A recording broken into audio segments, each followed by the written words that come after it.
तो अयोध्या में राम आने वाले और इस उत्सव को खास बनाने की हर तैयारी चल रही है। हिंदुस्तान दीपावली से भी बड़ा पर्व मनाने को तैयार है। एक रिपोर्ट इसी से जुड़ी आपको दिखाते हैं।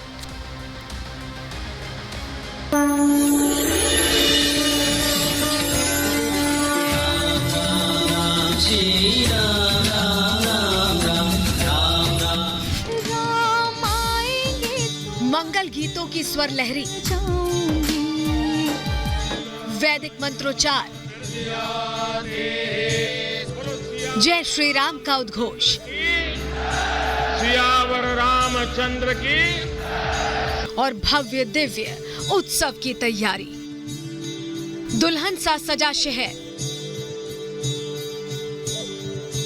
उमंग उत्साह से लबरेज लोग। सरयू किनारे बसे इस शहर को शायद इतना खुश पहले ही कभी देखा गया हो, और हो भी क्यों ना, सालों बाद फिर से अवध में राम आने वाले हैं। पूरा होने वाला है वो सपना जिसे देखते देखते कई पीढ़ियां, कई सदियां गुजर गई। 28 वर्ष तक वहाँ पूजा अर्चना हुई, बड़ी समस्याएं रही, तमाम समस्याओं को झेलते हुए और पूजा अर्चना होती रही। लेकिन कठिनाइयाँ, चाहे गर्मी का हो, चाहे बरसात का हो, चाहे वो ठंडी का हो, सारी परेशानियां वहाँ झेलना पड़ता था।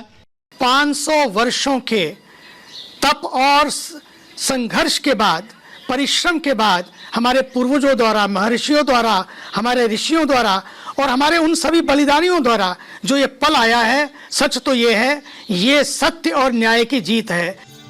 रामलला की प्राण प्रतिष्ठा में अब 30 दिन का वक्त बचा है। तय कार्यक्रम के मुताबिक सूर्य उत्तरायण होने के बाद प्राण प्रतिष्ठा महोत्सव शुरू हो जाएगा। 17 जनवरी को रामलला विग्रह को सरयू में स्नान कराया जाएगा। सुबह 4 बजे सरयू में स्नान के जरिए प्रतिमा को पवित्र किया जाएगा। इसके बाद विग्रह को प्रमुख मंदिरों में ले जाया जाएगा। भगवान हनुमान गढ़ी जाकर परम भक्त हनुमान से मिलेंगे। इसके बाद मनोहारी मूरत को मुख्य मंदिर ले जाया जाएगा। 17 जनवरी से शुरू हुआ प्राण प्रतिष्ठा महोत्सव 22 जनवरी की दोपहर तक चलेगा।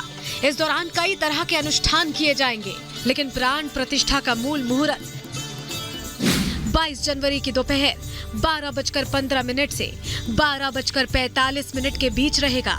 इसी दिन प्रधानमंत्री नरेंद्र मोदी प्राण प्रतिष्ठा कार्यक्रम में शामिल होंगे। वेदों में कहा है, तस्माद अश्लील नामम चित्ते नावस्य नयजेत यथा पापा है कुरुते तादृके वदत। अपवित्र स्थान में कोई निवास न करे, वहाँ पूजा न करे। यदि करेगा तो क्या होगा? तो दुर्मुहूर्त में किया गया कार्य जैसा सब गड़बड़ा जाता है, उस प्रकार हो जाएगा। यहाँ पर वेदों ने भी दुर्मुहूर्त में कोई कार्य नहीं किया। काल ये परमात्मा का स्वरूप है।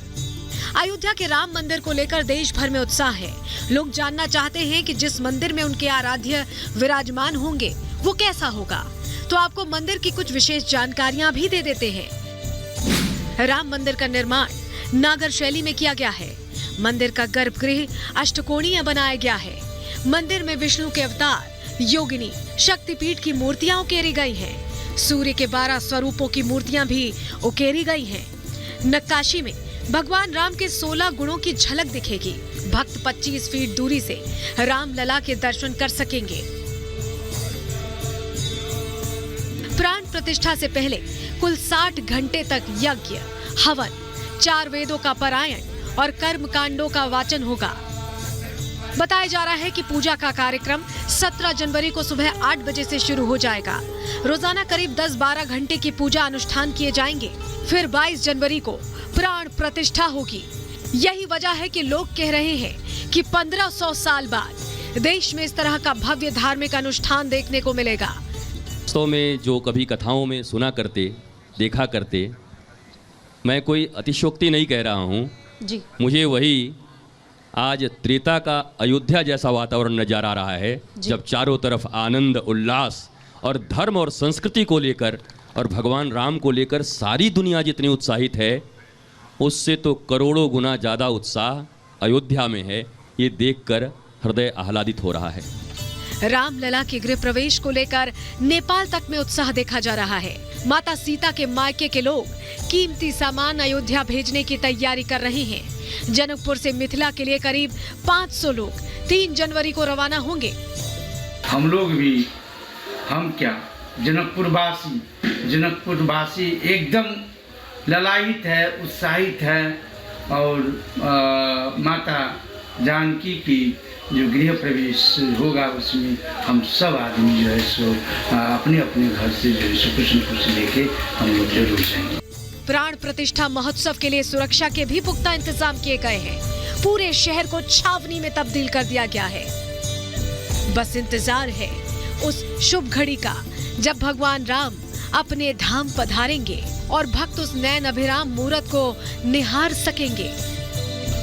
Bureau report, Republic Bharat.